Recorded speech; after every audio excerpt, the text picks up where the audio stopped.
First product management book I ever read. Hope you can hear me, by the way, because I'm not sure if I'm mic'd up properly, but otherwise I'm going to stand on a chair and just shout at you and see who leaves the room, right? But the first product management book I ever read was written by this man, Marty Kagan. He wrote what is often considered the most influential book on product management. It's called Inspired.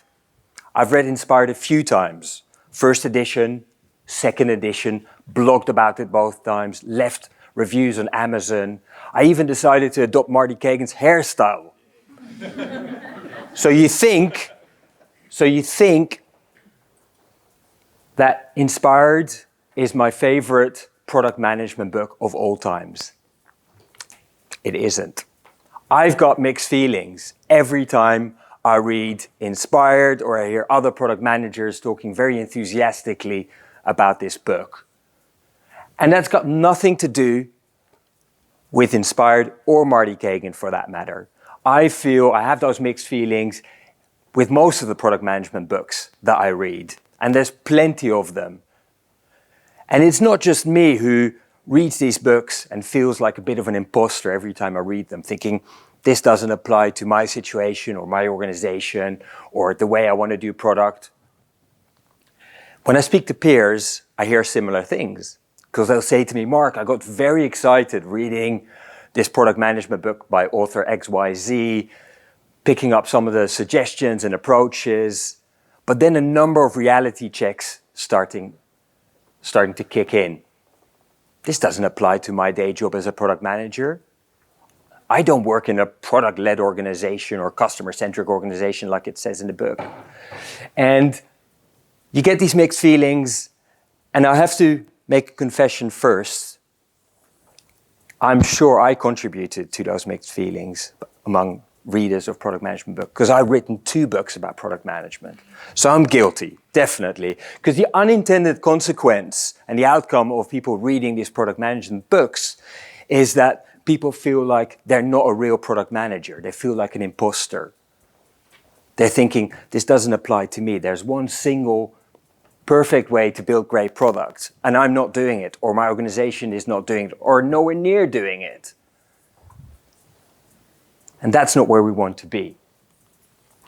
We want to feel like we're authentic product managers, not feeling like fakes and imposters. And before I carry on, I want to get a sense, to make sure you've all got a pulse still in this room, but I want to get a sense who in this room often feels like an imposter as a product manager, feels a bit like a fake.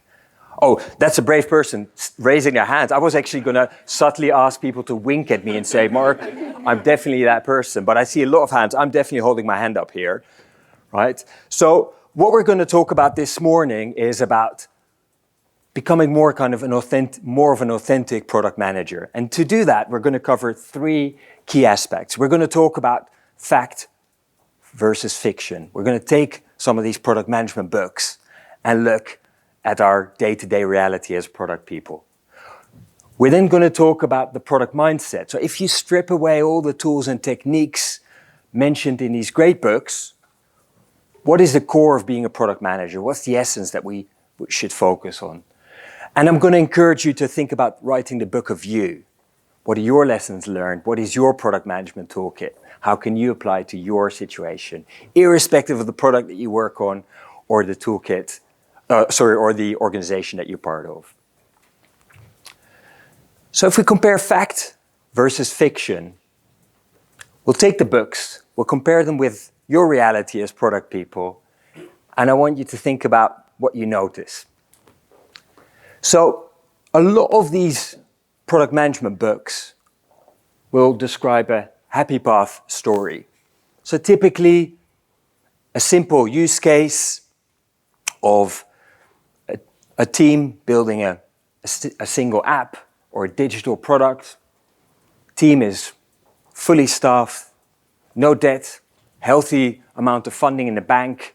And yes, the product that they're working on takes a bit of time to hit the ground running because there's all kinds of issues, but they work really hard as a team, experiment a lot, and eventually the product hits its stride and shows hockey stick growth. Now, that happy path can be a useful case study to zoom in on, but unfortunately, it doesn't really relate to a lot of day-to-day scenarios, at least for me, and I'm assuming for you in the room as well. Because in reality, our day-to-day as a product manager looks a bit more like this. Right? So no path in sight, nowhere near, not even, let alone a happy one. We're often very much stuck in the weeds as product managers, really trying to, deal with fires that are erupting. So that's what we do. And it's really hard to think about, customers and all these great things that are mentioned in the books because we're just so stuck in the weeds. Equally, a lot of product management books assume that there is a single way to build great products or that we all work in similar types of organizations. Give you a few examples. So we're going to compare and contrast here. Page 41 of Inspired. I told you I've read that book a few times. It says, the successful product manager must be the very best version of smart, creative, and persistent. When was the last time you felt truly smart, creative, and persistent? Or got feedback in that direction? For me, it's a long time ago, to be honest. Right. Or if you go to page 141 of Escaping the Build Trap by Melissa Perry, where she talks about the product-led organization is characterized by a culture that understands and organizes around outcomes over outputs. Again, this is where I need a show of hands from you folks. Who works for an organization that is fully optimized for outcomes over outputs and will continuously evolve the strategy to achieve those outcomes? I see some smiling faces, and I'm going to take those smiling faces and say, no, I don't work in that kind of organization. It's very much output driven. If you think about so-called FAANG companies, Facebook, Amazon, Apple, Netflix, Google, yes, they were purposefully built around a digital product first. Technology typically have leadership that have earned their stripes in product or in technology. But just again, an honest show of hands. How many of you in this room work for a FAANG or a similar type of company where it's really 100% digital product first? See a hesitant hand? I do. But I've equally worked in companies where the product wasn't digital, where the main product was fashion, clothing, or set-top boxes for your TV. If you look at this book, it talks about having a purely data-driven approach. It's data that determine the fate of a product. And if you work at Amazon or Booking.com, you'll be running experiments like it's going out of fashion. And you'll be using the data that you gather from those experiments to inform your product decisions and to understand how your product is or isn't performing. Give you an example, Booking.com, I think they can deploy A/B or multivariate tests to 75 countries and 43 different languages within an hour. Who works at Booking.com? See, I don't. I work for a great B2B SaaS company where we have to be really considerate about the experiments that we run, because it can have a major impact on our customers and their customers. So what do you notice when we compare and contrast? The point here is that product managers come in all different shapes and sizes. And every organization that these product managers work in is going to be different. And most importantly, there is no single way of building great products. So if there is no single way of building great products, does that mean that all hope is lost for us product managers in the room? No, because I think the essence of being a product person is about having that product mindset. I heard Snea in her talk referring to it as well. The product mindset comes down to 4 core components: customer, clarity, curiosity, and creativity. And the thing with these 4 components, customer, clarity, curiosity, and creativity, it's not something that you can glean from reading a product management book or reading a blog post. You have to do, you have to just learn by doing. That still means that you can be deliberate about how you're going to pick up some of these skills, how you're going to pick up these learnings, but that's how you really build up and continue to expand your product mindset. And this is not some sort of kind of elusive kind of idea. These are people, just some great examples of great product people that I know have got that product mindset, and they deploy it in lots of different ways. It's not a given for them. They'll keep iterating on that mindset. And you're quite lucky today, because I know Jeroen and Rati are in the building. I'm just gonna look in that direction so you can see them. I don't want to call them out, but I really encourage you to connect with any of these people on this slide, to just look at their profiles and understand about their experience in product, how they've built up their product mindset. One thing I would say that these people have in common when it comes to their product mindset is that they're pragmatic.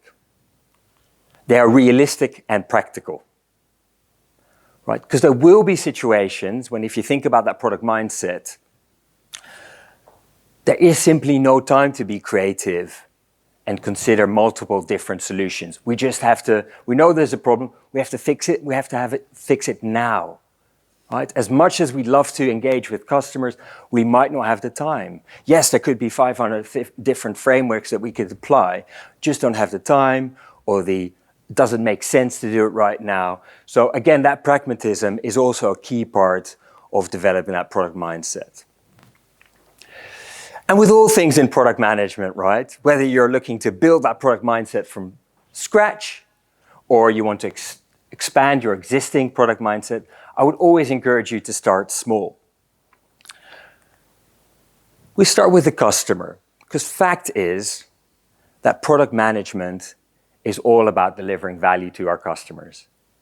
If we don't deliver value to our customers, we don't deliver value to our business. It's as simple as that. If you want to start small there, I would really encourage you just speaking to one to three customers a week.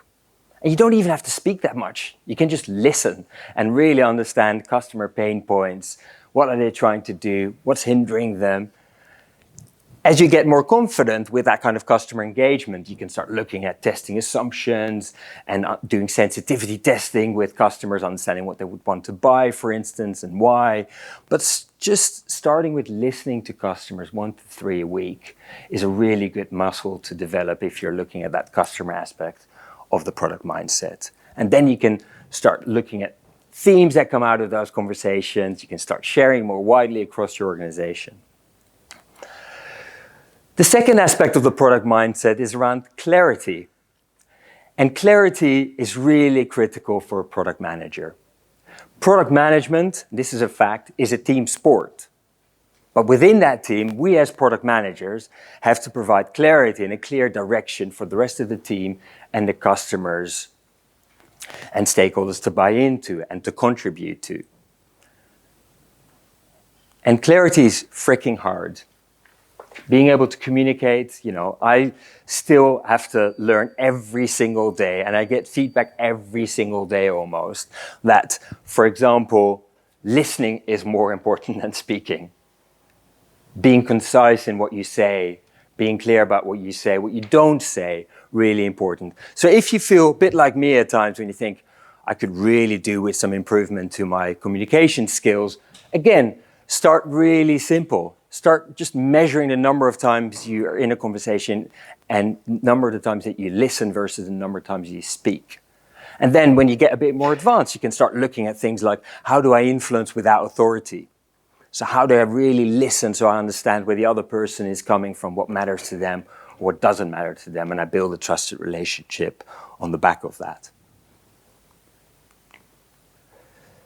Third aspect of the product mindset is all about curiosity. Fact here is that as product managers, we have to work through a lot of uncertainty, and it's often very messy. Now, questioning and being curious will help us and the teams that we're part of and the stakeholders that we work with to work through that uncertainty. And I would encourage you, especially if you're not sure how to be curious and what that even looks like, to think about your go-to questions. What is the most straightforward go-to question you can ask when you want to be curious and when you want to ask questions? It's a 3-letter word. It's not rude. Thank you. Why? That's it. Simplest go-to question that you can use as a product manager, right? And I appreciate that it might get a bit annoying if you're asking why 5 times and people lose the will to live at that stage. So alternatively, you can think about go-to questions like, what if? And more hypothetical go-to questions. What if or how about? And if you really want to open it up, you can be super open and say, well, please explain. And do we assume here that? Again, great ways of questioning, being curious and learning as you go. Last but not least, creativity, the fourth and final aspect of that product mindset. Now, fact is, product management is all about solving problems for customers, for businesses, and it's a messy process. It's a messy process. So what does creativity mean in this context? Where do I start? Think about applying constraints. How many times, and I've been guilty of this myself, do I see and hear other product managers moaning about how they don't have enough resource?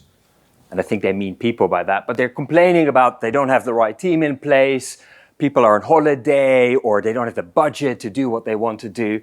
Well, try to embrace that and work backwards and saying, okay, I've only got 3 people for a period of 2 weeks. What can I do realistically to achieve customer value with those 3 people in 2 weeks?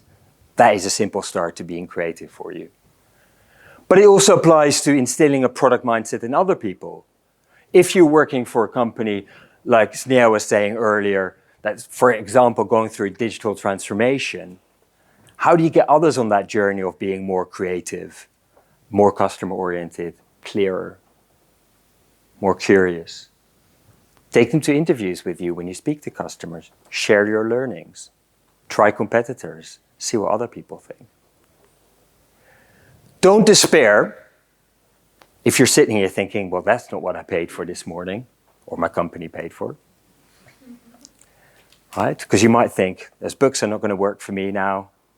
Even what Mark said this morning in terms of product mindset, I wouldn't even know where to start. It's not going to work. Don't despair. It's why I would encourage you to start thinking about writing the book of you. And the book of you is really about the chapters you want to write, what's important to you, your approach to product management. If I can suggest 3 chapters for you in that book of you. First one is about your product mindset. What does that mean to you? All the things that we talked about, creativity, clarity, curiosity, customer. One chapter is about game of inches. What are the small steps that you're going to take to achieve your goals or achieve the outcomes for your customer, for your product? And the third chapter should be around your own toolkit. We'll go into those chapters briefly. And again, think about these people, look at their profiles, connect with them, but just use it as a way to think about, all right, so Mark is telling me that these are great product people. Apparently they have a great product mindset. What does that mean to me? What are my superpowers as a product manager? Or what are the particular areas in that product mindset that maybe I want to build upon or expand? First chapter, product mindset. Take a moment, can be now, can be later today, can be the day after, to assess your own product mindset. So think about those 4 C's that I talked about. Customer, clarity, curiosity, and creativity. Think about what you're doing or what you're not doing. Are you taking all the opportunities or creating opportunities to really build that mindset? Or are you maybe focused more on project management and getting outputs over the line? And there's no criticism in there clearly, but just look at the delta. Say, where am I now? Where do I want to be in terms of that product mindset and the skills that come with it? Right? Think about any opportunities that you can carve out for yourself, whether it's in your current role or in a future one, to try, learn, and try again. Game of inches. Product management is a game of inches, one step at a time, or as I say to my young boys, stop you for stop you. Right? Think about where do you want to be? What are your main goals? And start working backwards. Look at incremental wins. And again, that's why I gave you some very simple examples earlier of how you can start small with some of the aspects of the product mindset. And then last but not least, think about developing your own product management toolkit. What are the tools and techniques that you come across, that you've used successfully, that you might want to use again? Again, if the situation warrants it. What are your lessons learned? Having that kind of repository is really helpful because you have a go-to place. But remember, be flexible. It's a classic product management thing. It depends. Not all the tools and techniques that you've got in your toolkit might always be applicable. Might be applicable to your organization right now, in the stage that we're at. You go to a small startup and suddenly half of the tools and techniques that you had in your toolkit are not going to work and are not going to be applicable, and that's fine. So I want to leave you with 2 key questions as you go through the rest of the day, listen to other speakers, or maybe when you go back to your office or when you read your next product management book. 2 questions I want you to think about. What fiction do I want to turn into facts? Second question, what do I want my story to read like? Thank you very much.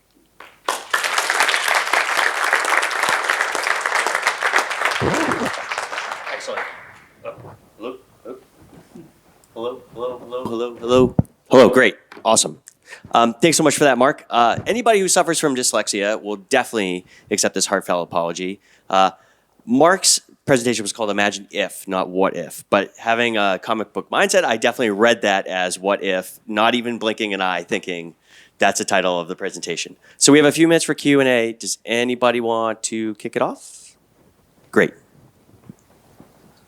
Get over there as fast as I can. Thank you for your presentation.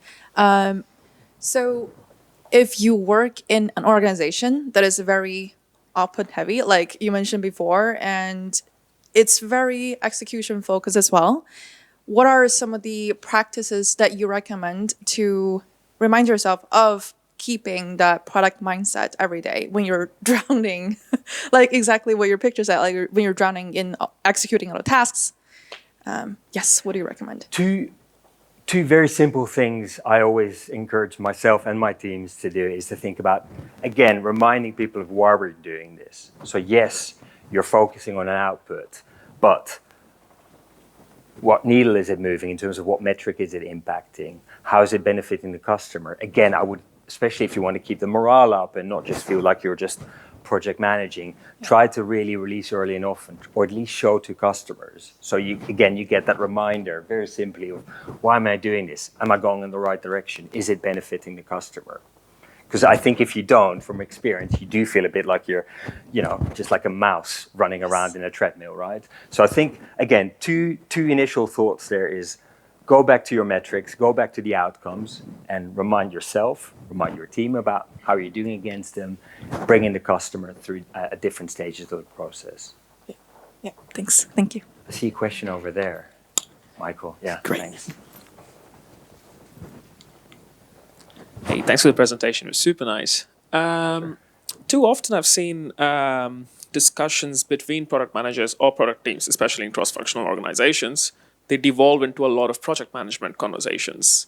How do you ensure, especially I'm talking, let's say, for a person who's new to a company or perhaps, a junior PM or something, to try and navigate this discussion back to something more fundamental, that's customer value creation, let's say?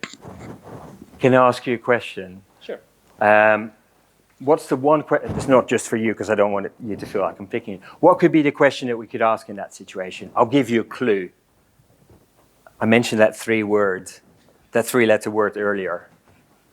That's where the question starts. Why are we doing this? In the nicest possible way. I think for me, that I've always seen, and I used to be a digital project manager myself, but for me, that simple three-letter word, why, is the biggest difference between being a project manager and a product manager. A product manager really wants to say, well, we've got a solution here that's been presented, or I've got a project here, as you say. Why are we doing this? What does good look like? Can we break this down? Can we test this? Asking those questions, and you might not get your way, especially if you're relatively new to a company, but you'll be amazed when you just unlock the conversation by saying, so can you explain to me why we're doing this? What are the benefits from the customer? How can I measure that this is a good thing for our business? Really, I know, super basic questions, but will really help you to steer that conversation in the right way. Thank you. Anybody else? Thanks. Thank you for the presentation. You talked about speaking to the customer, right? Talking with the customer. That's usually one of my pain points when I'm reading the books, actually, right? Because I've mostly been a PM for internal products. That means like internal, for my company. So how do you talk with your customers when your customers are actually your stakeholders, or they're called your stakeholders most of the time? Yeah, I was going to say you're actually in a good position. I would flip it because you don't have to worry about recruiting customers and meeting certain criteria and all that kind of malarkey. You've got them in the building, right? Fair? No. Yes. No. But okay, first of all, Corona, so we're not in the building anymore. Virtual building. I know. It's so amazing, by the way, just to be in a building together. Yes. Don't you think that's amazing? It's been a while, right? Exactly.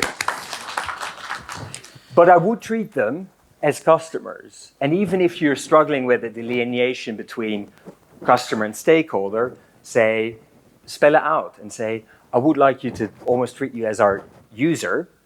And I want to understand, what are your pain points? What do you think of this prototype? Where are your points of friction? What do you try to achieve on a day-to-day basis with this internal product? What's stopping you from achieving what you need to achieve? And, and start the conversation there. But treat them, like you would have conversations with any other customer or target customers. Think about problem interviews or usability interviews. You can do the same with those internal people. Time for one more. Thanks. I see that you read a lot of books about the product, right? So I know that Teresa Torres, in her book, she says that the most important habit that a product manager should have is to have customer interviews, right? To talk to the customers once per week. She said it's minimum, and you said once also, if we can have more, it's more. So do you agree with her? Is that the most important habit for a product manager to have? See, Teresa is obviously very specific in it. There's so many ways you can learn from customers. Yes, I'm not saying the most important habit, but it's a really important muscle to learn from customers. It's just having those interviews. In my current situation, I can't really join 3 customer interviews a week, but what I will do and make an effort to is to watch at least 3 sales calls a week. We've got a great internal system. Equally, you can go and observe people. I've sat in coffee shops with a random sign saying, "Come play with my app." My wife said, "No, you can't say it in English," so I had to rephrase it. But you see what I mean? I think whatever it is that you do, I think the point that Teresa is making is that customer engagement, that's where product management begins and ends. And whether that's because you're doing 1 to 3 interviews a week or 500 in one go, I'm less beholden to that. It's much more about making sure you keep in touch with the customer. I think that's the key thing there. Thanks. Maybe just the last one, just because we don't want to discount anything on the board. How can you become more creative in a product sense? going back to what I said earlier about product management being about solving problems, it's very easy for product managers to find one solution or be presented with one solution thinking, that's it, I'm done. You know, clarity, certainty, fuck that. Creativity is about comparing and contrasting different solutions. So even if you're looking at a solution and you're thinking, sounds pretty good, I would really encourage you, again, asking that what if question, saying, what if we can't do this? Or what if the technology fails us? Or what if the customer is not going to buy this solution? Just that simple step of questioning your own assumptions, if you like, is a really good first step in being more creative. Thank you, Mark. Thank you.